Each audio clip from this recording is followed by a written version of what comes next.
I just can't hear myself talk. It's so. I think you guys all have very good voices for a podcast. Thank you. Everyone has a unique, distinct voice. Interesting. That's good.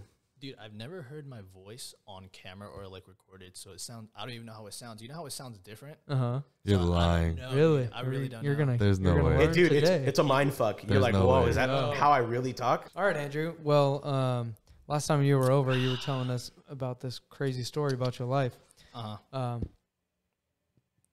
Stop me if I'm wrong, but you were telling us like, wait, hold on, bro. I'm not even gonna jump in there. I'm gonna let you tell your own story, bro. Okay. I want you to start from the beginning and tell us the kind of journey you went on. Do I just start or what? Yeah, just start, man. Like you could just start. Shoot, hold on. I don't even know where to start. What did I How tell about we you last introduce all of our relationships first? So time? okay. I met you in freshman year of high school in PE. Okay. Yeah. And then me, you, Gabriel, Daniel, and Jacob were kind of the friend group at PE. Facts. Okay. I don't know your relationship with them at all. Past that. Yeah. With okay. Yeah. Bro, we met. I think all of us met in Carnegie. All three of us? Yeah. Who is Carnegie? The science teacher? Is it Carnegie? Math? No. Carnes. His name was Carnes, bro. The white hippie looking. The dude. hippie guy, yes. That is when we met, huh? Yeah. That's when I Wasn't met that you. middle school? Yeah. That's 8th grade. Oh. Dude, that was the trippiest What? class. And he was one of the first people I talked to. Bro, facts. I knew you in 8th grade? Because I was new. I was new. Because that's like, I think I met you like the first day of school because like that was like the last open seat. And I was just like, bro, fuck it. He didn't want to sit next to me. Yeah. I don't think you were there. I thought you transferred like in the middle of the year. No, bro, I was there. Because I was in I was in San Diego until I was in 7th grade.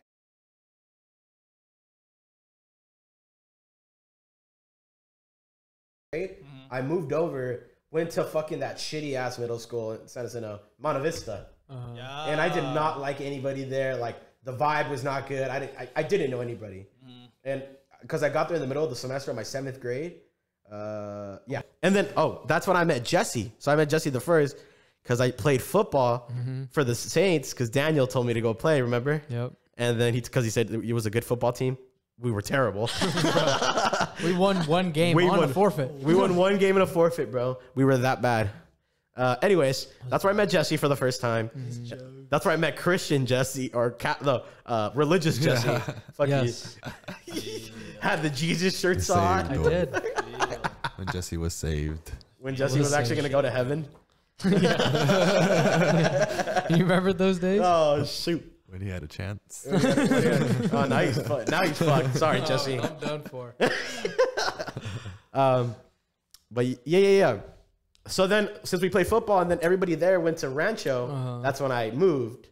So I would barely talk to the because it was, other people that from Rancho. But they didn't talk to me at school. We'd only talk at football. So then I made friends at school, and Andrew was one of the first. Dang. That's a trip. Yeah. That's cool. Yeah, That was jokes. that's crazy though. I remember when we had class, bro. Do you remember? Dude, we were all taking math, like this common assessment. And then I forgot what we were talking about. But Omar, I think we were talking about dares or like, bros, like if you were to kill your mom or like suck somebody's dick, what would you do? And then Omar was like, bro, I'd suck that shit. I love my mom. Hey, that's a real ass answer. Hey, Omar's like, you gonna let your mom die? Probably would have to get down. Hey, you slobbing that knob, boy. Hey, you giving that man that world for your mama. I'm just saying, bro. What did you say? Bro, I'm just saying. I don't know if it'd be a very good blowjob like you're explaining. For your mom's life? Bro, if all you had to do was suck this man's dick, I would have to do it, but I wouldn't be like with finesse, like freaking getting it done, dude. Well, I mean, do you think it's gonna be an actual agreement? Like, oh yeah, suck my dick. I'm not gonna help your mom. You gotta persuade the man. Wow. I'm saving my mom's life. That's what I'm just saying. Yeah, your mom. Omar trying to hit the most viewed page. Hey, no, cut that shit out. That's not going on. That's it there, bro. He was gonna recommend it for you on Gabe's page, bro. Fuck that. That's definitely not going in there. Bruh. I met you in 8th grade? Yeah, bro. Bro, I do not remember. Oh, was it? Dude, Oh. how do you? My fault, dog. Oh, with Hall. with Hall. Oh, did you have that? Oh, yeah, yeah, We yeah. used to watch the Eagle videos every freaking morning. The eggs. Look at my Oh, eggs. that's right. Look at these. And you bro. come out the fucking remember the that. snake too. Bro, big ass snake. You be just fucking- taking a test and put a snake on your neck. Yeah, bro. I was like, let me put that snake on you, dog. All right, bro. So pretty much, right? All right. So y'all know I'm like Indonesian, right? Mhm. And so I moved it from like Indonesia at, man, what age did I move? 5, maybe like 5, 6. Okay. And at that time I was moving because my dad was like, I don't even know if he was like a, what would you call that? Like a executive manager of like some startup in Indo. Okay. Okay. We moved here because we were going to open up they were going to open up a branch company and my dad was going to oversee it. Mhm. Long story short, we ended up moving at like the biggest economic downturn. Like it was like, you know, the 2008 Yeah. Oh, the recession. yeah, pretty much 2008. So we moved like 2006. Pretty much try to prepare the way into like 2000, like, you know, just try to, like my dad tried to set that up. But then 2008 came, everything came crashing down. Yeah. But we pretty much left Indo. We couldn't go back. Boom. So we stayed here. And then now we're over here trying to grind, right? Family's been trying to grind. Grind keeps going until about like, I don't know, just our whole lives. And I'm over here like 5 years old looking at this and I see my parents like, bro, like 2 a.m. just trying to sell newspapers, just trying to get some money. And I'm like, bro, I'm like 5 years old trying to understand like, bro, what is going on here? Yeah. Like I thought like, bro, I left my good life in Indo. Cause like, bro, in Indo, I was like, I wouldn't say I was good. Like I was just like chilling. I was What comfortable. all do you remember from it What do you mean? in Indo? Like, what do I remember from the whole experience? Yeah, yeah, yeah. Well, Oh, dude, well, it was in lit. Indo, saying that your life was better Yeah, dude. So in a like, way. it was just like I was more, I think, privileged just because okay, dude, Indo is a third world country, so like just having like comfortability, dude, is huge. It's like going to SF Yeah. and having comfortability there. Yeah. Because the gap, like what's that thing called, the wealth gap, is huge there. Mm-hmm. And like I wouldn't say I was like well off, but I was comfortable. And like coming here, I was like at the bottom, just like I didn't understand. It was weird because like at that age, I was able to understand the difference already. Yeah. You know, just understanding, I don't know. I guess the difference and The difference of living just one different place in the world can completely change the way that you live your life, facts. which is so crazy. Yeah. So we moved over here, and then after we moved, right, I was experiencing this. I ended up like moving from place to place because my parents were just trying to find work, you know. And in Indo, work is easy. You could get a job easily, bro. Yeah. Like if you have experience, it's more important than knowledge at that time. You know what I'm saying? Because like I think it's a very labor intensive economy, so we don't really have to think as much. You just have to do it, you know, because like we're still building up, but now it's a little bit different. So like, you know, education is huge there now, but because of that, my parents, it was hard for them to get a job. So we kept moving and moving and moving. And it wasn't until I was like, maybe middle school. Okay. The time that I met you guys. All right. So Yeah. because like all of that, bro, like everything before that, it was chill. Like, dude, I was seeing all this, but I think my parents kept us in this world of like bubble, like privileged bubble, you know, because Yeah. like we're too young to learn about all this like darkness that the world actually has. Yeah. So I'm living in this bubble, and it wasn't until someone like burst my bubble, bro, in 6th grade when I thought I was chilling, and I ended up going to Rancho Viejo, and like one of my friends I thought he was what would you say, like a cool like a cool person, Yeah. and I think like he never meant anything by it, but I'm pretty sure his family took an offense to not an offense, but like a defense of anything to just hanging out with me. You know what I'm saying? Because they thought that where I lived was ghetto. So I was like, bro, what? Like at that time, I didn't even know what that meant. I was like, ghetto? Yeah. What's ghetto? I was like, that's the first time anyone's ever put a label on me like that. You know, I Yeah. was like, and then I think that was the first thing that in my idea of an identity label, like I inherited, you know, and I started looking into that and I was like, well, what does ghetto mean? So I tried to look into it and I tried to understand like, okay, well, what's different from my place, like where I live? Because like I live in a house that has a room, that has a bathroom, that has walls. What's Yeah. different with my lifestyle than somebody else's? And I look at it, and it's like, bro, it's basically the same thing, except one has one type of race, and another has a different type of race. Yeah. And the other is like, it's just bigger. But who's to say that bigger is more comfortable? You know what I'm saying? It's just those type of people. Well, even trying to put any of that together when you're in the 6th grade, you shouldn't be having to worry about any of that. Yeah, you know? dude. But to even think that you were thinking about any of that is pretty intense. Yeah. So, dude, I don't know what I was thinking about that. What do you It mean? was so weird. Yeah, that's crazy. I was thinking about that, and like in 6th grade, I was like, why am I thinking these thoughts? Yeah. Dude, I was like, get out of my head. Jesus. But like, yeah, dude. So I'm like over here thinking about all this stuff. It was weird because right after I realized it, I asked my mom. I was like, "Are we ghetto?" Like, What'd she say? she was like, "What? What do you mean?" She's like, "Who said that we're ghetto?" Yeah. And I was like, "My mom's like my friend's mom." And then she was like, Well, that's all bad right there. Dude, That's all bad right there. "Bro, yeah." It was the biggest trip because I've never seen my mom that mad. Yeah. And she's like, "What the hell?" She's like, "How dare she?" And I was like, "What does that mean?" I was like, "What? Like, how are we ghetto?" And then she was like, That's wild, bro. You really Dude. told her, bro. "Dude, no, because like I didn't, You didn't even understand I it, didn't understand the term at all. I was like, Yeah. what does that mean? I was like, I thought we're chilling. let alone the reaction she was going to have. to saying Exactly, that, yeah. exactly. So, me being like just taken off guard, I was like just seeing her reaction made me realize I was like, oh, that's a bad term. Like the way the world sees that term Yeah. means something else, you know?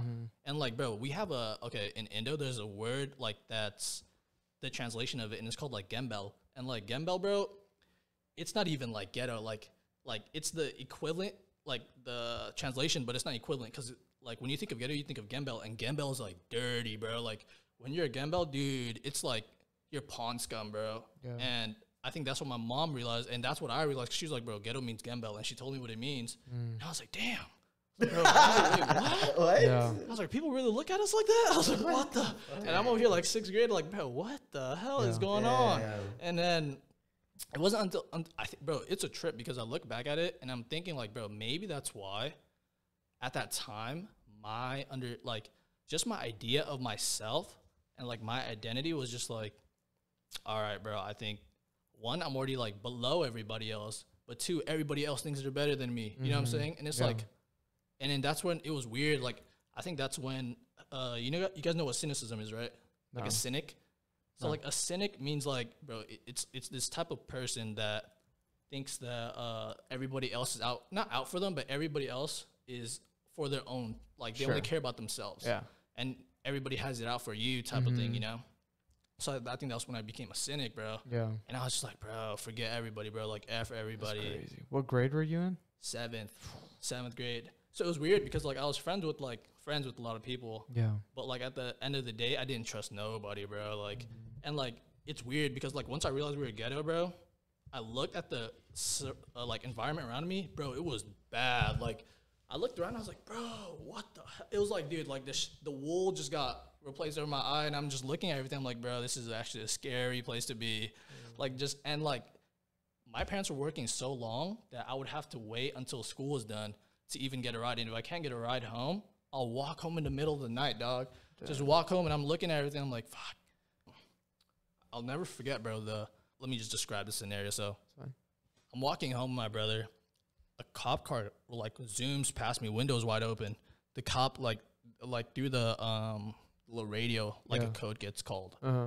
Right when the cop like leaves the opposite direction, a car zooms by past them.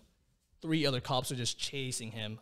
The cop that I heard makes a fat Yui, bro. Yeah. And at this point, there's 10 cops there. Bro, right, literally like from here to there, all the cops are just like, get the fuck out the car. Just like, I was like, yo, this is like GTA. I was like, where are we? Yo. I was like, what is going on here? Yeah. And then I'm like, all right, bro, this is weird. This is real. Like now it felt like I was playing like a game and I was player 1. I was playing player 3, just watching everything from the background. Yeah. Now I'm player 1, and I'm just like, bro, this is real life. Like, what is going on? Jeez. So I'm looking at everything, right?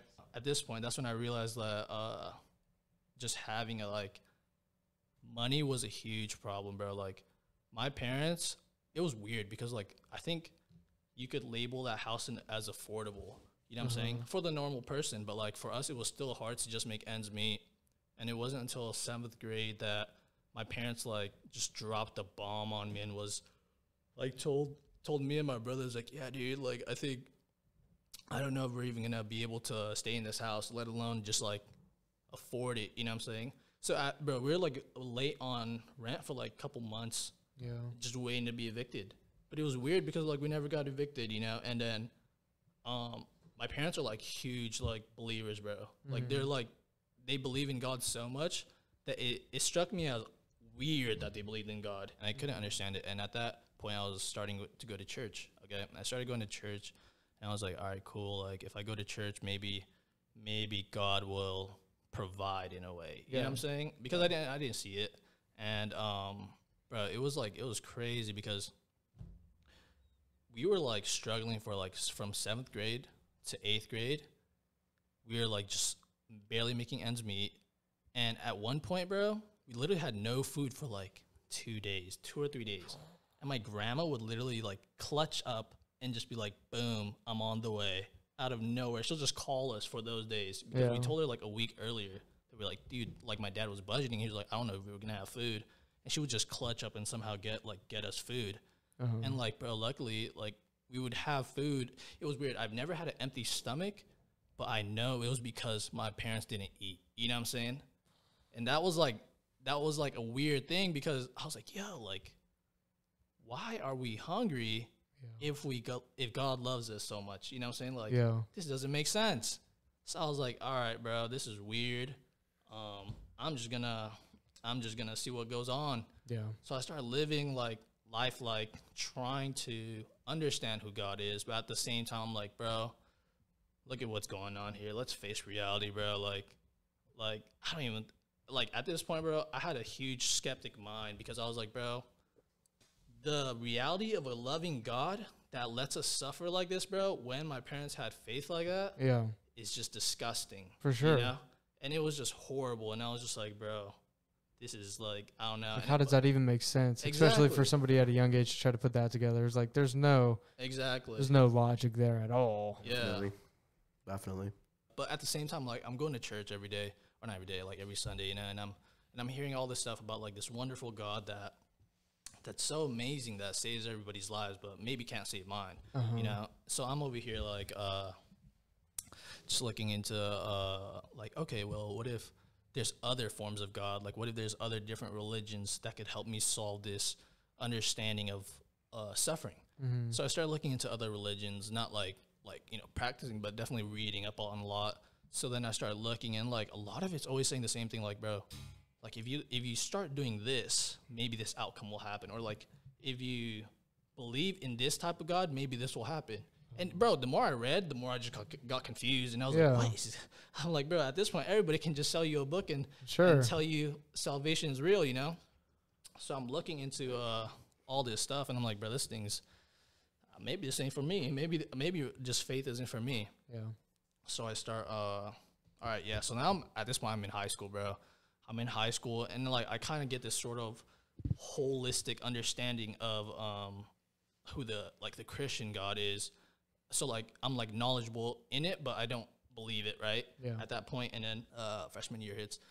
Like, mind you, bro, the whole time I'm a huge cynic, bro. Like, y'all were the homies. Like, not gonna lie, bro. Like, at that time, I don't even knew if I understood how I felt just about, like, myself and, like, my standing. Yeah. But, like, I think y'all were, like, one of the first people that actually just, like, saw me and were like, oh, like, bro, like, that's the homie. You know what I'm saying? Like, there was definitely times where I was, like, questioning everything. Like, why are we friends? Like, what does friendship even mean, you know? But it was weird because everything just came so natural when I was with y'all. And it was, like, that's why I was like, dude, like, although I'm going through this, like, going to school is, like, an escape. You know what I'm saying? Like, going to school is, like, it was a vibe. And I was just like, bro, that's cool. Awesome. Yeah. And then, so, like, yeah, I'm going through freshman year, right? And it wasn't until Omar ruined my life, bro. What did I do? What? Ruined my life, bro. What did I do? Bro, dude, Omar literally sparked the first, what is it called? Okay, it all starts at the girl, bro. What? So where are we going right now, bro? Where are we going right now, bro? What did I do? It's Omar's What did I do? fault. Let me hear it. Let's hear it. All all right. Omar was like, bro, you know what? I know someone who likes you. And I was like, what? Whoa. Omar ended up telling me, right? Omar ended up telling me. I was a little birdie out there, huh? Oh, dude. Omar over here played my whole life. And I was like, dude, no way, dude. So then, like, bro, all right. So then, like, boom, like, we ended up being friends. Blah, blah, right? We got in a relationship. Okay. So we got into the relationship because she thought, okay, she was like Christian and she thought I was Christian too. And I definitely think at that time I was some form of Christianity that I wanted to believe in, you know? So then I was like, okay, cool. Like we started that relationship like that. I thought I went into the relationship looking to feel something, you know what I'm saying? Like I thought like, oh, maybe if I go into the relationship, it'll make, what is it called? Like, I don't know, like it'll make me feel some type of way just about things will start trying to like kind of making sense for you, maybe. All these things that you've been thinking about and being skeptical about, maybe you could find it in this person. Definitely. And it was like, I felt like she was, I don't know. I think it was just like, I thought it was just interesting because I was like, oh, I've never had this type of like, you know, feeling, blah, blah. And then, okay, so so at this time, I'm like, bro, it's weird because like, I knew I wasn't close to anybody in school. You know what I'm saying? Like, I knew we were all friends, but like, because I asked myself that so many times, like, what does a friendship even mean? I knew that I wasn't close with anybody, and I knew that like, our definition of a friendship wasn't good. You know what I'm saying? At that time, like, at least what I thought was good, you know?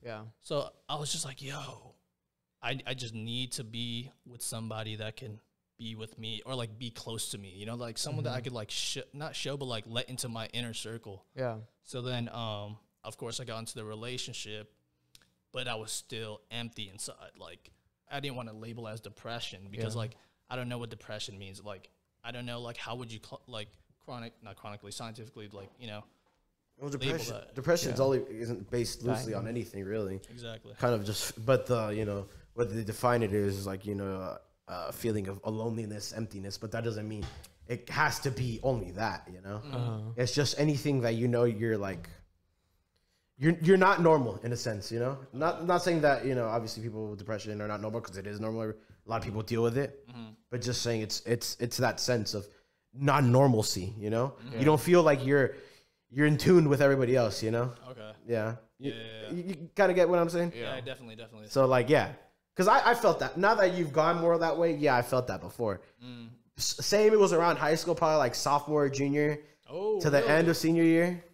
But, yeah, but for me, it was very similar how you're saying, kind of like empty inside. Mine just felt like my life was just playing out, you know?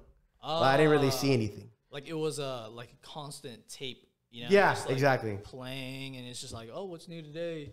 Oh, nothing. It's the same. Exactly. Yes, that's what I felt. Yeah, dude. And I got to that point later down the line, but like starting freshman year, I just was looking for that, like somebody that could, I guess, patch that up or take you out of that. Yeah.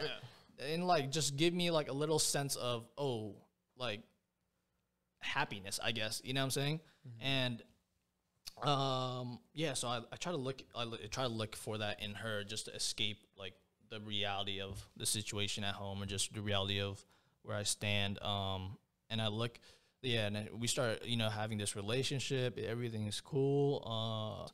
Kind of not going to her, but like, it's weird because I didn't realize it at that time, but unconsciously I was just trying to fill that hole. And or subconsciously, and after I felt that like little patch of that chasm, it felt like an addiction, bro. It felt like an addiction, and like I feel like, okay, not to like, you know, go out on anybody's head, but a lot of people in this world, bro, just go to relationships looking to fill themselves up, and it's like, dude, how are you gonna look into somebody to tell you who you are? You know, it's like, how are you gonna look into somebody to pretty much find your self-worth? I was just about to literally say the same exact. It's weird. Yeah. Just have that value. And I was like, okay, dude, I'm not judging anybody, but at that time I was like, okay, dude, like this is sick. Like having this little patch of like giggityness is cool. So then we start having this relationship, and then I at the same time, right, I moved and I'm gone, and I'm like, fudge, dude, moving was a trip. Like after like experiencing what we lived, it was like a whole different world. Okay, how would you guys describe our like culture at school? What do you mean? Like, how would you guys describe it? Not It very was bad. pristine. Yeah. I wouldn't say it was the worst school ever, because there's a lot worse, but it wasn't the super nice private school either. You know, we were in We're Hemet. talking about Talkwoods here? Yeah. Yeah. Bro, there's some bad schools, man. Bro, Hey, but Talkwoods- Talkwoods is kind of bad, bro. It wasn't that bad. There's a couple. It was good for a Hemet school. I guess it was. Hey, I guess It was good for a Hemet school, bro. Right, Hemet schools were awful. Dude. Who was the worst school? What do you guys think was the worst school in Hemet? Everyone always goes straight for West Valley or San Jacinto. San Jacinto was low-key up there, dude. Yeah, that's pretty bad. I don't think San Jacinto's that good. I feel like everybody had that thought, but I don't think they were. You know, I think it was more like Hemet, bro. Hemet I High. feel like you would have Hemet to High. Dude, Hemet High go was to that school to No. understand if it was ghetto or not. Bro, Like, you Hemet do High, that. people thought it was like a classy school, but it was not a classy school. It really wasn't. Yeah, It's but it just 'cause wasn't ghetto. indoors. So you moved. Yeah. So then I moved, right? I moved to this other school. Okay, the reason behind my move was because my parents couldn't find a job anymore. Rewind. My dad found a job out of Hemet, and he was like, okay, we for sure need to move to get that job, right? And mind you, at that time, dude, I was like, bro, if we move, it's going to be so ass, because like I built up a friendship here, you know, like I built up like Finally. a community here where like I felt like I kind of belonged, you know? Mhm. And so I moved, right? And the whole time right before I moved, I was like, dude, like this, I kept trying to convince my dad, like, we shouldn't move. Like, moving's not going to do nothing for us. If anything, it's just going to make everything harder. You know, now we're going to be starting back from square one. And at that time, I was like, bro, if I moved, then for sure going to have to break up with her, right? So if I break up with her, then that would be the end of it, you know? Because, I didn't want a long-distance relationship, because I knew that, like, dude, it never works. Like, it rarely works. And if it works, then, wow. For you. Yeah, exactly. Like, that's cool. Yeah. Doesn't But- work. And I moved. So I moved coming into Redlands High School, and I'm living in San Bernardino. So I come into Redlands High School, bro.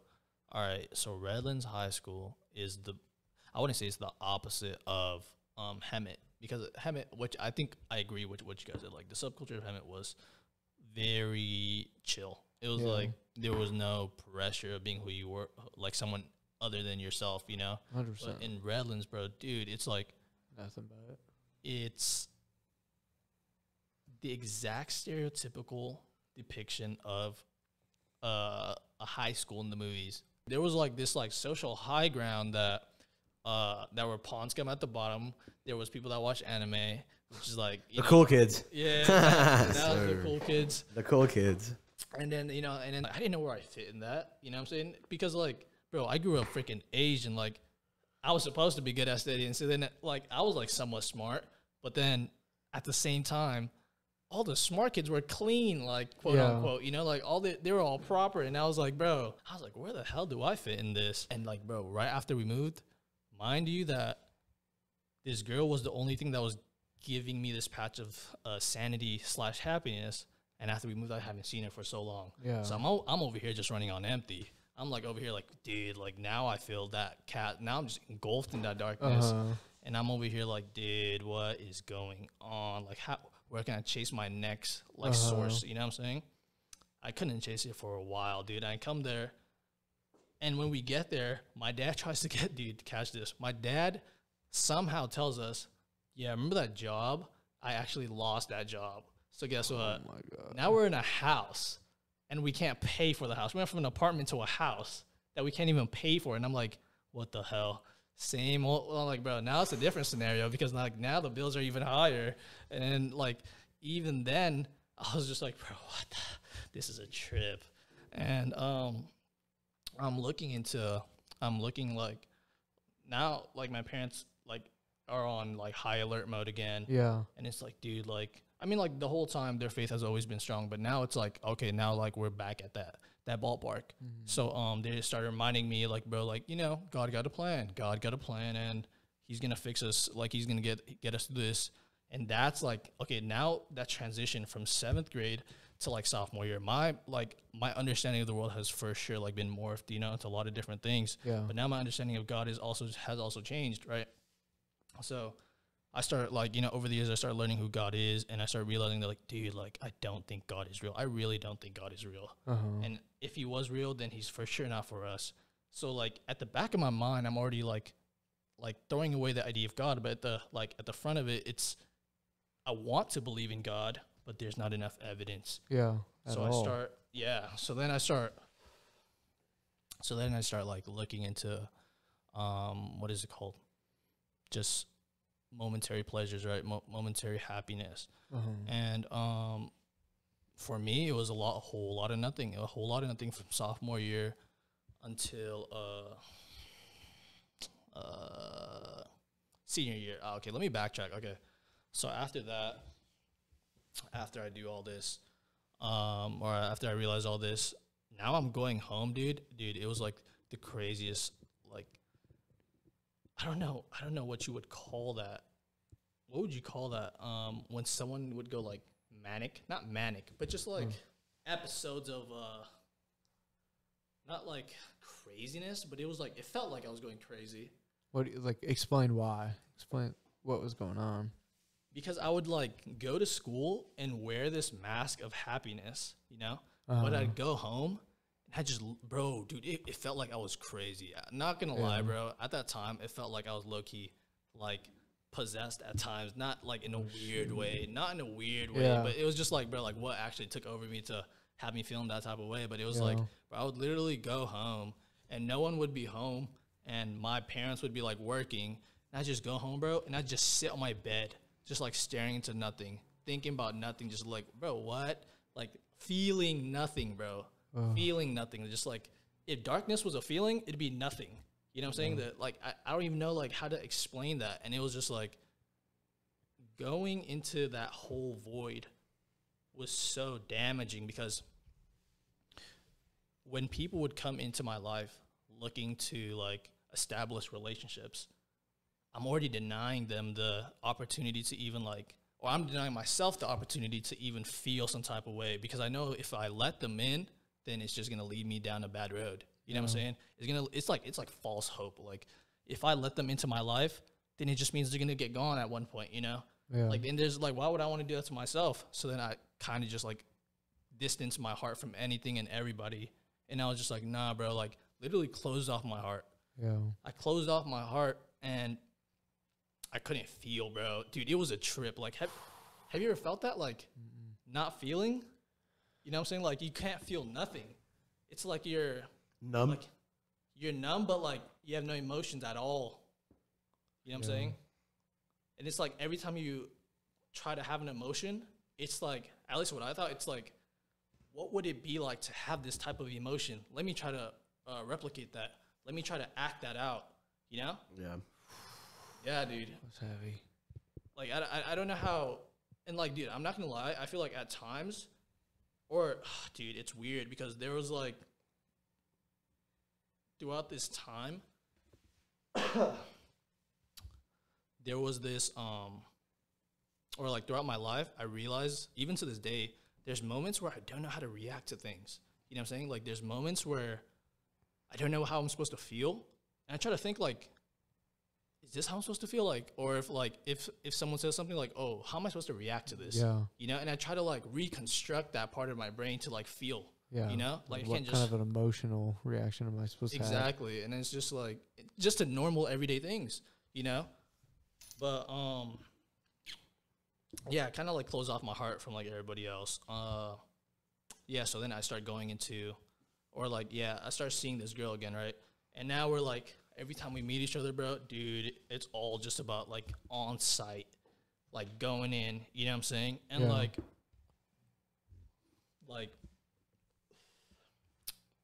it was weird, because at the time, I think we genuinely believed that we were still religious. Like, we were still very faithful to God. And we're like, dude, like, she was there along with me. And like, dude, I thank God for her too, because like, I think if she wasn't there for me, I probably would have like probably attempted a suicide. You know what I'm saying? Because like there was very much times when I was just thinking about it, like, dude, not like just thinking about it, like, bro, like if I did kill myself, there'd be no meaning to it. It's just like if I killed myself, like who would care? Like like that's what I realized at the end of the day is like it's sophomore year when I moved, I was like, bro, there's no meaning to life. There's no purpose to life. Like life has no value, like other than what you want it to have. And other than what people believe that it has, right? And bro, why if I cough on you? No, you're good, bro. Okay. So then, like, yeah. So then I was like, yeah. So life has no value, and yeah. I started living in this just idea of like, dude, like, just constantly wrestling with this idea, and I feel like that's why I was going crazy because like every day I would just sit in my room and just be like, dude, like what should I do? Like maybe if I should run away, like maybe like it'll change my understanding of things. You know, like not to like hurt my parents or hurt anybody else. Just it was a very selfish mindset. You know, like I just wanted to feel some type of way. So I go throughout sophomore year learning that what is it called? This relationship has become more of about intimacy than it was about love. Mm-hmm. And it's weird because nowadays, if you think about it, intimacy is love. People have defined love as intimacy. You know what I'm saying? And like there's definitely some like, you know, people that aren't sheep and you know are against the crowd, but I think that's a crazy, like that's like a whole nother topic. Like the whole idea of love being just based on social and physical intimacy is it's a whole different thing. But yeah, so then I started thinking that I loved her, and like showing this type of love was weird because my idea of love was so shallow. It was like, bro, I didn't even know what I felt. How can I say I loved her? Mm-hmm. But I kept trying to entertain this idea. And then it was weird because I thought that if I did entertain the idea, maybe I'll start believing it. Now like, I keep following this train of thought, and I keep believing this. And while I'm believing this, it's weird. Like, if I was to draw a picture of that feeling, it's like the more she patched me up, the more the void got deeper and deeper. You know what I'm saying? Like, the more she patched me up, the more it was like, if that was false hope, that'd be false hope. Yeah. And, yeah, so then I sophomore year, junior year, senior year, right? And freaking at this time, I'm looking like junior year, oh boy, or sophomore year, I start experimenting, and I'm like, bro, there's so many other things in the world. There's so much other lifestyles that can actually like expand my identity of life. Yeah. You know what I'm saying? Like, how do I define life? And there's so much stuff that could just expand relationships. You know what I'm saying? So I start indulging in all these things, right? And the crazy part was this girl knew nothing about it, bro. She didn't know any of this. And it was like I was walking on a tightrope playing between like, do I want happiness from her or do I want happiness from this lifestyle? You know, and I was like, I mean, either way is kind of chilling. Like, either way. Either way I go, I'm good. Yeah, like, if I could get the best of both worlds, let me keep tiptoeing. You know, like, let me see how far I can stretch this. Throughout this whole time, my whole relationship with my family just got worse and worse because, really? Like, bro, stress on just, like daily life. It's weird because my life I felt like it was so stressful that, like, when I found peace, I was like, what is this? You know what I'm saying? And it was like when just having this stressful environment at home, bro, like I'd go home and we'd be full on war mode with everybody. Each of us would just talk to each other like we were jailmates, bro, just like going crazy. And it was weird because like I didn't blame my parents at the time either. I still don't blame them to this day because I definitely understood like the pain that they were holding through. Like, how am I supposed to support our family? Like, and like, bro, talking to my dad about this was a trip because hearing from his perspective, because it was a whole different thing. Like, how am I supposed to call myself a man? You know, like raise this family and I can't even succeed like this. You know, like it felt like it emasculated him. You know what I'm saying? And that, like, to this day, like, dude, like, my dad has the biggest, I think, like, I look at him and I'm just like, bro, like, that's the definition of a man. Like, you're not a man to show somebody what's what. Like, you're a man when, like, you're doing this because you need to do it. You know what I'm saying? You're not doing this for, and it's weird because, like, bro, society will tell you what a man is, but, like, no one's going to tell you, like, bro, like, a man is someone that supports, you know what I'm saying? Like, a man is someone that provides and leads, you know? And, like, bro, I love my dad. Like, shout out to him. But anyways, so at that time, I started going home, bro. These relationships were horrible. And I'm, like, going through life just like Omar said, bro, going in this constant motion of just, like, bro, every day's the same thing. I don't feel nothing, dude. Like, and, like, it got to the point where I was doing all these things to feel all these type of ways. And even that just felt like it was a emotion, you know what I'm saying? Like, I didn't even feel, like, any type of joy in that at all. And it wasn't until, like, senior year where I was, oh, my gosh, that relationship got so cancerous and toxic because I think we both, okay, honestly, bro, she's a saint because I feel like she was definitely being true to herself, but I for sure wasn't. There was so much that I was hiding that she didn't know, you know? And I don't think she was doing that to me. I feel like I not abused, but, like, manipulated the shit out of that relationship. And it was such a shitty, like, part of myself that, like, I look back and I'm just like, bro, how was I that person? Yeah. You know what I'm saying? And it's just like, I think there was a point when I was just like, bro, like, I think I messed up this relationship really bad because I brought it to a place where she felt like she wasn't loved enough. You know what I'm saying? And it was like, dude, like, I think around, dude, oh yeah, I remember. It was New Year's, bro. We broke up on New Year's. Literally on New Year's, bro. It was a trip. It was the biggest trip, right? Yeah. Like, I was, weird to me. Bro.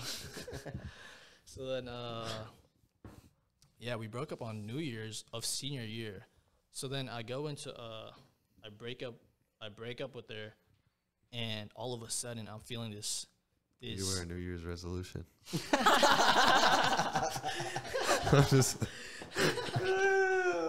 boy. Coming in with them zingers. So then I break up with her, right? I break up with her, bro. So then I start off this new year, and I'm by myself, right? Now, all right. Now let me define this identity of Andrew Owen. Now I'm in this now by myself. So it's like, bro, now I have no source of happiness. Yeah, like, at all. Just like who I thought made me happy and where I place my happiness is gone. There, I don't have no source of happiness. So what was I at this point?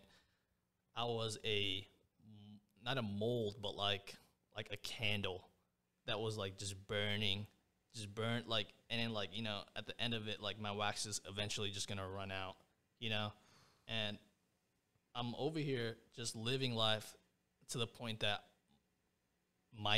hoping that when my candle does run out, I'll be chilling, I'll be satisfied, because one, life has no meaning anymore.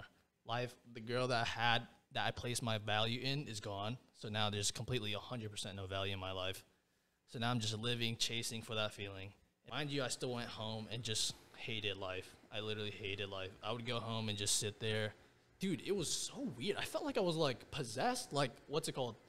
Like paranormal activity. I would go into the mirror and just look at myself like what the fuck is wrong with me? Yeah. And it was so weird. At one point I was really thinking about checking myself into a mental institute. Yeah. So I was like, bro, this is weird. Like, I don't think I should be feeling like this. This is crazy. And yeah, so I'm living just like for this like superficial happiness. Yeah. Still chase all these different lifestyles, right? I go to, so my brother went to UCR, and I go to a couple parties in UCR, right? And in these parties, what I would do is I would look like just to have fun and completely just like indulge in those little moments. And I do all these things until like February, bro. I remember this girl called me and was like, oh, how are you doing? It's been 2 months, blah, blah, blah. Like, I hope you're doing well. We start catching up. At that point, we're like, dude, she somehow convinces me to get back together with her, right? She somehow convinces me to get back. Senior year. Oh. Yeah. She starts convincing me to get back together with her. And, like, bro, dude, it was weird how fast I got over her. Because I was just like, that just shows how shallow of my idea of love was, you know? Because, like, I got over her, like, so quick because I was just filling it with all these other patches. And, when she asked me to, I was like, we could do that, but, like, you know, because at the time I was planning to go to school in SF, you know, and I was just like, yeah, we could do that, but, like, I'm going to be in SF, and, like, you know, I don't know how long, like, you know how long distance is. It's been hard throughout the whole years, you know, like, the whole, what is it called? Relationship, bro. She made me feel like I wasn't worth it either. She would tell me, you know what I'm saying? But, like, or not worth it, but just never enough. You know, like, I was just never enough for nobody. And that was always in the back of my mind, like, oh, like, if we go back together, now the sense of freedom is going to be taken for a sense of, like, happiness, but also, like, a lost sense of worth. You know what I'm saying?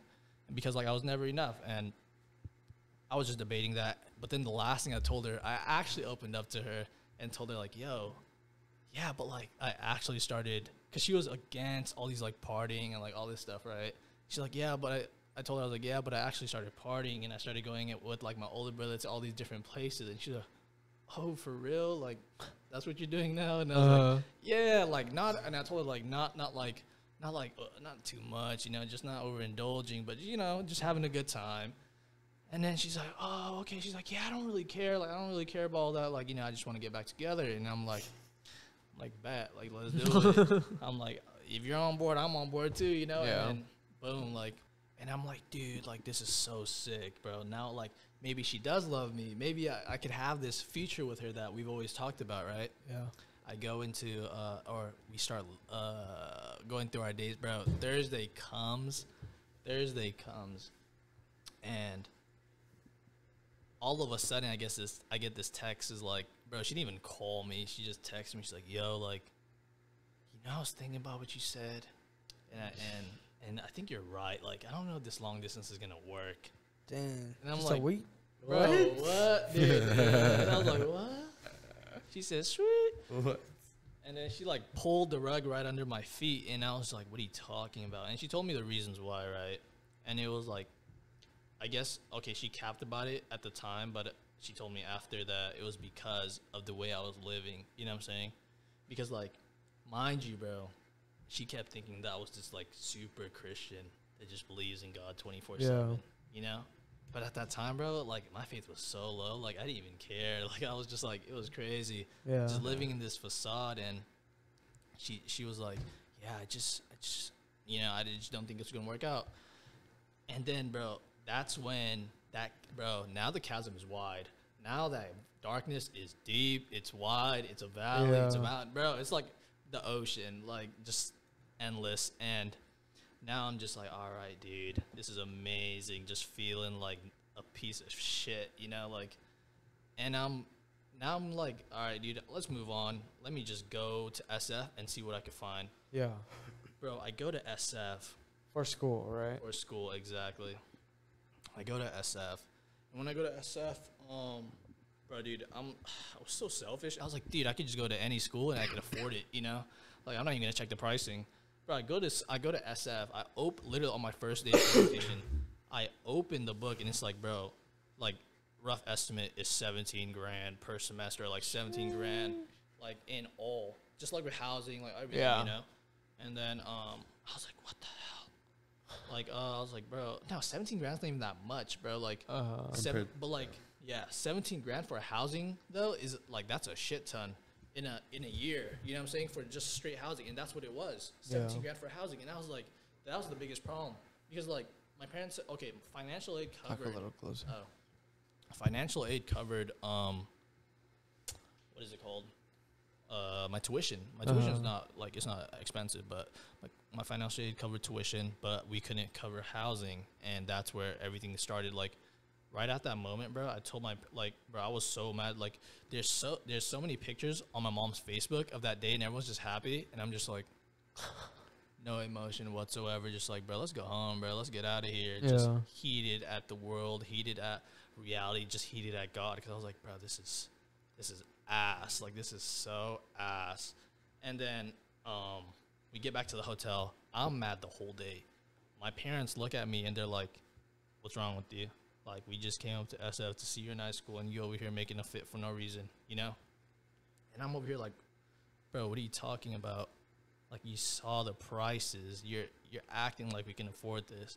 And then in their minds, bro, it's not even a question of when or if, but when God provides for us, you know?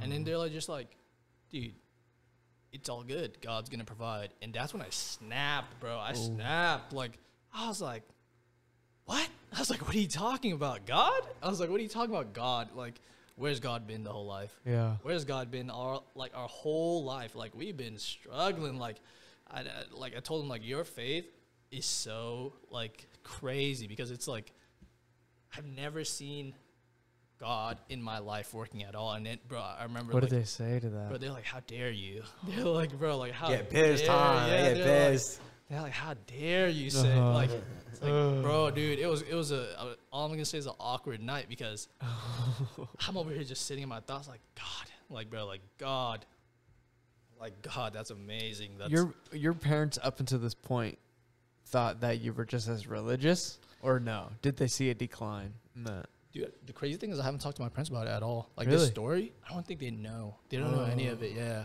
they've never. They have to know, though. They don't. They have to, bro, because they don't. It's the same thing with my family. When we have somebody that, you know, that goes against the faith, I mean, you know, usually I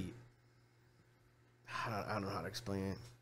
Obviously, if you come from an immigrant family, your family is going to be very religious, because religion is preached on to those types of people. Mission. So, yeah. And so they have to know, because I feel like all the families that I know, like, I could tell, like, oh, this guy doesn't believe in God, you know, he doesn't have a belief. They know, they just don't say anything, you know, because in their minds, if they don't acknowledge it, then it's not true, you know. You get me? Yeah. So I'm not saying, I mean, I could be totally wrong, and maybe they have no clue, but from my perspective, from what I've seen from people, you can tell when somebody doesn't have faith, you know, because even when you bring up conversation about God, they'll be like, oh, okay. Then you do the eye roll. You do like, oh, okay. Look at your phone, or, you know, you do something where it gives away the key, you know? Yeah. Because, you know, a believer will be like, oh, you know, what, you know, let's get in this, you know? Facts. Just engage in it. Yeah. But yeah, so I'm not saying I obviously don't know your family and how they work, and, you know. Yeah. But sure. I believe that it's a chance that they might know, you know? You get me? Yeah. I think they definitely at that. I forgot. At that time, I think they knew that I was somewhat religious. But I don't think, like, I was talking to Gabe about this in the car. Like, I don't think religion equals faith. You know what I'm saying? And I think at that time they thought that I was very religious, because I went to, like, church, I did all this stuff, and I think they thought I believed, because we had this thing. Are you guys Catholics? Yes, I'm Catholic. I was okay. raised Catholic, yeah. Okay, so, like, you know how Catholics have, like, catechism, right? Or what is it called? Like, confirmation class? Oh, yeah, you got your confirmation. When you, like, oh, you take this, and if you take this, you believe in God. And it's just like, yeah, I took that, and I was like, I'm still uncertain. Like, I still don't know what I believe. 100%.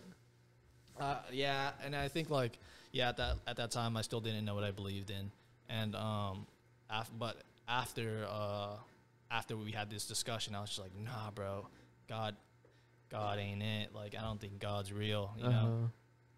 But, like, there's still this, like, hope, like, no, maybe God's real, like, at the front part.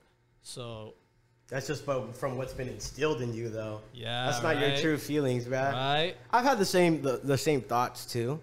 I still consider myself a Catholic. Myself, my beliefs. If somebody asked me what my religion was, I wouldn't say I'm like atheist or agnostic. I would say I'm Catholic. Yeah. But I 100, and this is for any religion. I don't believe in any religion's law. You know, like I don't believe their morals or anything are you know. Obviously, things are good, right? I'm not saying, like, fucking, you know, you could murder someone and that's not bad or good, you know, that.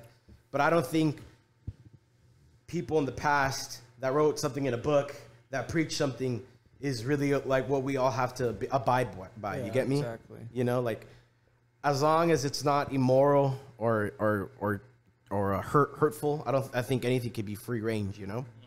I've always thought that, like, how are we going to put a full belief system into, let's just say, a book that was written thousands of years ago, translated into multiple different languages, passed down to what it is today in the Bible. But how do you place all your faith into something like that? Like, if you really open your mind to human evolution, like, how were humans thinking back then? They weren't thinking like we are now. Not at all.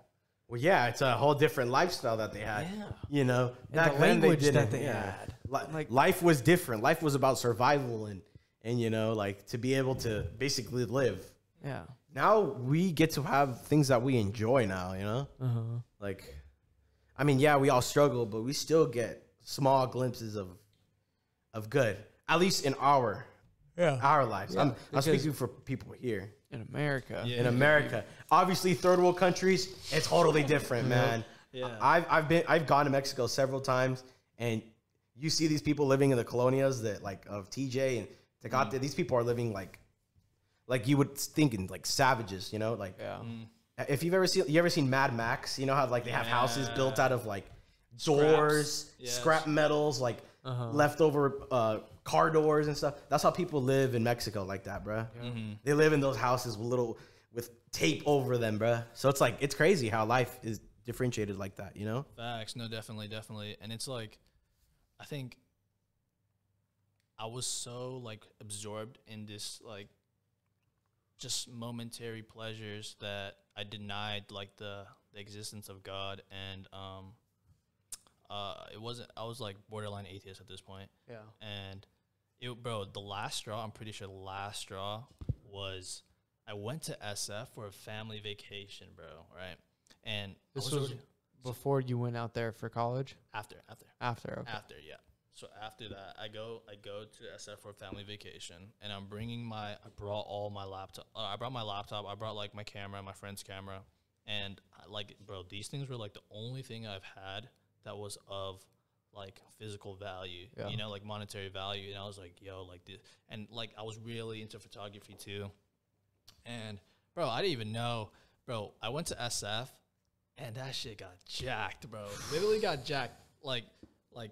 I put it in my car, and that's why when you go to SF, remember I told you don't put shit in your car, bro. Like, literally in the restaurant, it says, don't put shit in your car. And I left it in my car, and somebody saw it, snatched, like, broke our car window, snatched all my stuff. And I was just like, bro, literally that night, I was just like, all right, God's for sure not real. Like, and I denied God. And then I was like, I was so mad, bro. I was like, bro, this is insane. Like, bro, I was like, what is piety at this point, bro? Like, because my parents are pious. My parents are, like, faithful, but there ain't no faithfulness reciprocated, you know? Yeah. And God, that's what it said in the Bible, like, you know, like your faithfulness, or that's not, I don't want to say that's what it says in the Bible, but, like, if you have faith, like, God will provide, you know? And I was just like, okay. Absolutely no evidence so far in your life. Yeah, exactly. And like there was nothing of that kind, and it wasn't until my parents realized that I didn't actually believe that I think they were like I'm pretty sure they were praying for me a lot, because like there was all these signs that I just didn't believe. I stopped going to church. Yeah. Like, I stopped like reading the Bible, and then this one time, or I'm at the end of the summer after all this time, and I'm like, bro, during the whole summer, I'm just like literally doing anything I can to get my mind off of myself, because I just didn't want to feel anything. Yeah.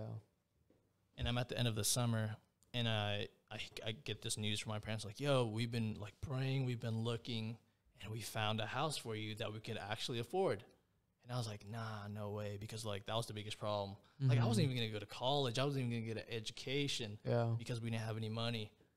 And they were like, yeah, you can go to school. And I was just like, dude, that's I don't know if I could call that God. Maybe it's just a couple coincidences, you know? And I was just like, dude, maybe this is maybe this is real, but I'm not going to stay on that yet, you know? So I just keep doing me. But luckily, dude, my friend, dude, I totally forgot. All right, let's retrace. So our junior, that same year, my brother earlier, bro. So my brother is the same way as me, right? My older brother, same position, complete. And I think he told me like he didn't have it to the extreme as me, but he definitely felt different. Like he felt empty too in a different way. And it wasn't until like, I think right before I went to SF, bro, that we were picking up one of my friends from the airport, about to go to this, like, I think we were going to go, like, we were picking him up because he's from the East Coast, and we were about to have this, like, whole, just, like, summer of, like, fun, you know, just, like, doing whatever we wanted. Yeah. And he told us, he was like, yeah, dude, I started going to this, like, this Christian club on campus, and, you know, like, he was trying to explain to us, like, this whole thing of, like, what the church tells us is Christianity is actually not what Christianity is. You know, like this whole thing of like being faithful and having faith in God equals religion is not what it actually is. And dude, literally, me and my cousin were looking at each other like, yeah, like, we're like, what is this dude on? Like, bro, we're like this dude's weird, bro. Yeah, like picking this. We're on the airport picking up the homie to go have fun, and he's going to have this little speech for us, and we're like, dude's bugging, bro. Like, dude is bugging. So that was before. Okay, that was before. And then I go into, I catch up I'm in the summertime. At the end of summer, my brother somehow convinces me and my friend is like, yo, you should go to church with me, you know, like, you know, like there's this church, or I don't know if it was my brother. I think it was one of my other friends that told me to go to church with them. And we go to church. No, it was my cousin. It was my cousin, bro. The same cousin that laughed about it with me. I don't know why we went to church, bro. I think he kept going to church. And I think at this point, I don't know if he thought about like faith that deep like me. But he just went to church just to go to church. And when we went to church, bro, like, I don't know why. It was so weird. I was sitting there and like, bro, I'm just feeling absolutely nothing, like bored out my mind. And I'm like listening to the song, bro. Like I'm listening to the song. I look at this guy, and he's, like, low-key, like, into it. And I'm like, I wonder what he's into. You know, like, this is weird. And I'm, like, trying to listen, bro. And all of a sudden, I started crying, dog. Whoa. I started crying, and I'm like, why am I crying, bro? And I'm like, bro, like, I turn over. Like, he's right here. And I was just like, what the fuck? I'm like, why am I crying out of nowhere? And I'm like, dude, like, this is weird. And then I started thinking about it. I'm like, bro, what was that? Like, that was weird. I started crying, and I'm sitting down, and I'm like, I started questioning my mind because, like, bro, every time something weird happens, I just start questioning everything, right? And then once I started questioning, bro, the pastor started speaking, and I started listening, and I started hearing this, like, message of God. And I was like, dude, I don't know why. The message was, like, resonating with me, and the weird thing was I didn't want it to, you know what I'm saying? Like there was nothing in me that was like, okay, maybe this is right. But it was just resonating with me, and I was like, bro, what the hell? I was like, bro, this is weird. This is really weird. And I was like, I was listening, and I was like, okay, maybe if God is real, this is the first sign that I need to do something about it, you know? So I start going into this like reverse skepticism, because back then I was trying to disprove the reality of God by proving the validity, like what I told Gabe was the validity of all these other things. But now let me try to prove prove the reality of God and see what comes up. You know what I'm saying? So I start like okay, like the pastor's saying, oh, if you believe in God, then, or if you think God is real, like call out to him, you know, like ask God for that faith. And I think at that point, I just asked like God, like, if you are real, like do something about this, you know? Because like at this point, yeah, because I was like, bro, at this point, I have nothing to lose. I'm at the end of my stick. Like my candle's burnt short, bro. Like my wax is so small that I'm like, bro, at any moment, I could literally just say, fuck it. Like I'm gone, you know? Like I don't need any of this. But I was just like, bro, like if you are real, like please do something, because I'm so desperate. And then I was just like, all right, well, that's cool. Church is ending. I'm gone. I go home, and then like I start feeling this weird sense of like fulfillment. You know, like that void all of a sudden started filling up. But it was nothing special. It was small, but I felt something different, you know?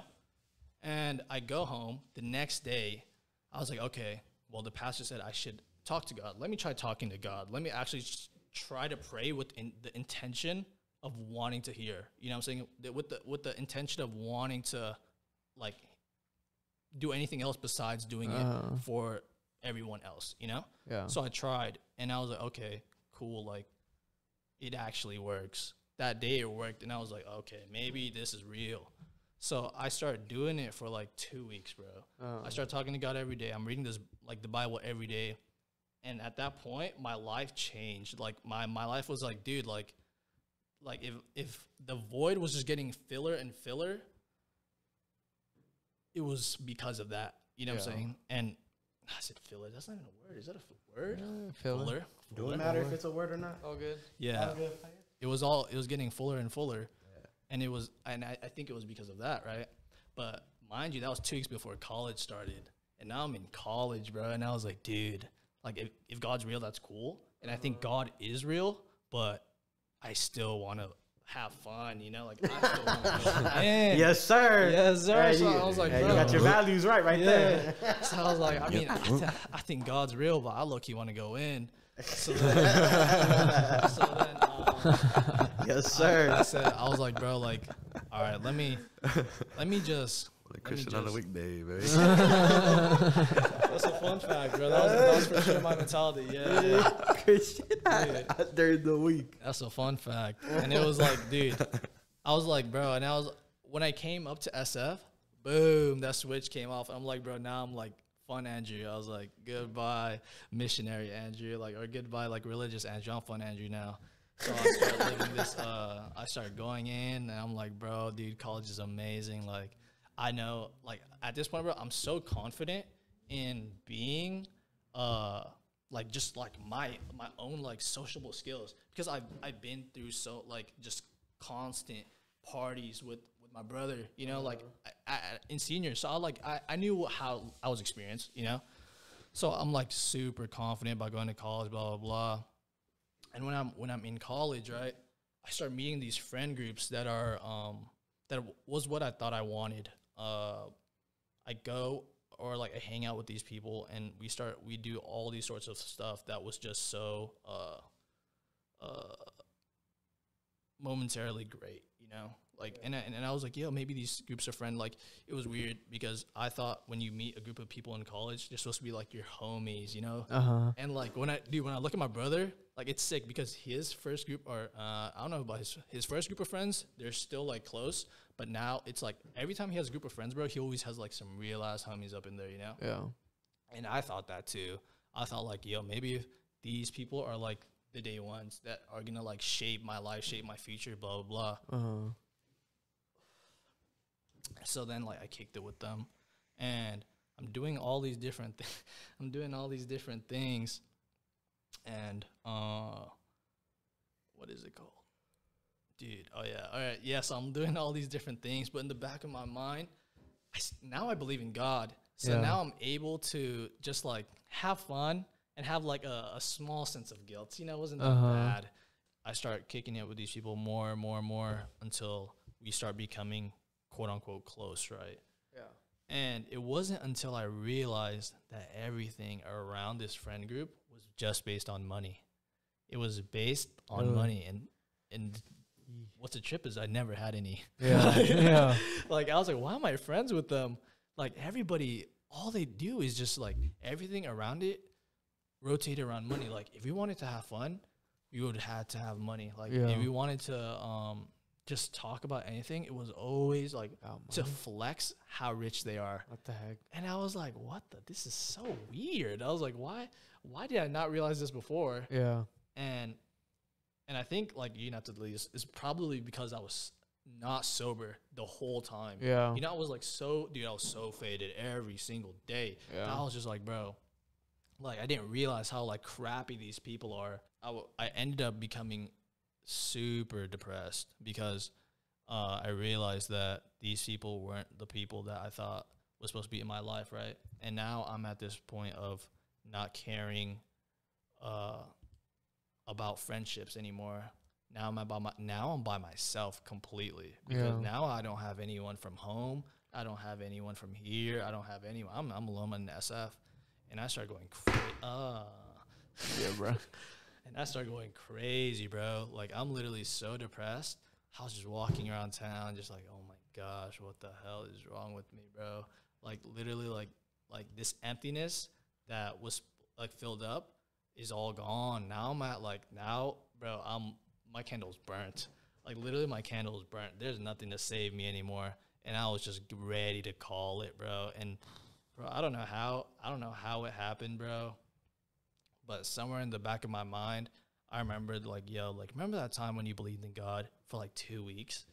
That part wasn't so bad. Maybe I should low-key go back into that. Like, maybe if I try to tap into faith, it'll help me, like, have this, like, sense of fulfillment, because that was very much real to me. You know what I'm saying? Like, that was very much real. And I think that, like, looking back, that was there's nothing more that was more real than that. Yeah. So I once again, I asked God, will you please, like, help me through this time and, like, forgive me for walking away. And I think at that time I realized, bro, that, oh my gosh, my ear hurts. Hold on. At that time I realized that what God showed me was a world without him. You know what I'm saying? It was like I was able to, he showed me himself. And then after that, I went back into the world thinking that this is what I wanted. I went back into just this lifestyle of indulging in whatever I wanted. And that place was terrible. You know what I'm saying? And I think after I was able to realize that, I sobered up and I kind of asked God to come back in, you know? And after that, I was still on the fence about a lot of things, like, why did I suffer so much? Why did my parents have to go through all this stuff if they had faith?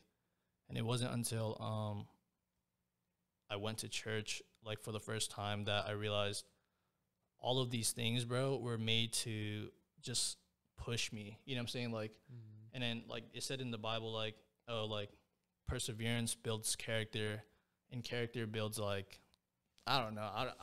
Bro, honestly, bro, I love God, but I need to read more Bible. Bro, I need to read the Bible more.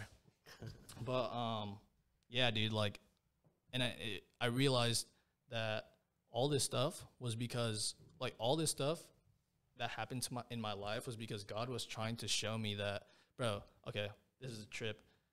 Because when I was going through all this stuff, not one time have I actually been left behind. You know what I'm saying? Yeah. Like, there was all these times where I was like, okay, there was what's that thing called? Like, I was like hungry, and that sucks. And, like, there was all these times that we had scares of going home or, like, homeless. But all those times someone would be there to clutch up for us. You know what I'm saying? There was all these times there was someone be there to give us food, or there would always be someone to pay for our rent when we couldn't pay for rent, And I think that's where my parents kept saying, like, this is like God's actually taking care of us. And I think and then I definitely, like, believe that. And I think I believe that now because after that, I was tested with the biggest, like, probably, like, the biggest test of my life was, like, my biggest problem was doubt, bro. I just couldn't believe in God unless it was real. Yeah. Unless something showed me that this is, like, God is real and faith is real. So it was like that semester, I was doing my final, bro. I was doing my final, and when I was doing my final, bro, this was, oh my gosh, it was a huge final. I don't know what I was doing. I was eating noodles, bro. I was eating noodles right in my final like a retard. And I was like, bro, let me just carry my bowl over, splash it on my laptop, bro. Literally just bro, destroyed my laptop. My laptop was soaking wet. And this was the new laptop that I got from my grandma because my old laptop got stolen. You're like, all right, God, that was your last chance. That was your last chance, yeah. Oh my God. So now this is my new laptop, right? And And then now I'm frantic, bro. I'm going through this like thoughts, like, bro, like I thought I believed in God, like, I thought that God was taking care of me. How can this happen? You know, like, how can I still be going through this if I believed in God? And the first thing I did was doubt. But I think at that point in my like faith, I was not super, but like I was borderline doubtful, but I wanted to believe. So I was just like, all right, let's try to believe in what the Bible says, and I'll have faith, and I won't doubt that God's real. You know, like, let me just have faith that God's gonna take care of me. So I was praying, bro. I was praying day in, day out, because I was gonna fail that. I was not gonna have a laptop at all. Like, and now I'm like, how am I gonna get another laptop? No one can afford me a laptop, you know? I start praying for days, bro, until I could get it checked out. I go to Apple to get it checked out. And at this point, I'm like, dude, I'm over this. Like, I was sad because my laptop was like completely soaked. But I was like, bro, somehow God has a way, like, please provide, because I don't know how this is going to happen. And I talked to the technician, and he was like, oh yeah, you had a water accident, right? And I was like, yeah, but I have warranty, you know? And then he was like, oh, cool, like, is it the accidental warranty? And I was like, nah, man, like, it's just a regular warranty. And I was like, he was like, oh, okay, cool. Like, yeah, I mean, it's pretty wet. Like, you could feel it, but what is it called? I don't know what is it called? Like, I don't know what is it called? Like, I don't know what you could do about it, you know? Like, other than pay for the repairs. And I was like, all right, like, how much is the repairs? And he was like, repairs are going to be around like $1,500. And I was like, bro, how the hell am I supposed to get $1,500 from? Like, where the hell am I supposed to get $1,500? Like, I don't even know what. Like, bro, I was like, oh, okay. Like, damn, like, what can you do about that, you know? And he was like, honestly, dude, not much, but let me take it apart, and like, let me go back there, and let me take it apart and see what I can do, you know? Maybe there's something we could do. Bro, literally, I was like, all right, bro. I'm like, dude, do whatever you need to do, please. Just like, let me see, like, do something. Bro, I swear to you, he goes down. I put my head on the table, bro. I start praying like crazy. Yeah. Bro, like, I started praying like, bro, I was like, at this point, I was so desperate. I was like crying. I was like, God, please help me. God, please, like, if you are real, like, do something about this. Like, bro, I'm about to fail.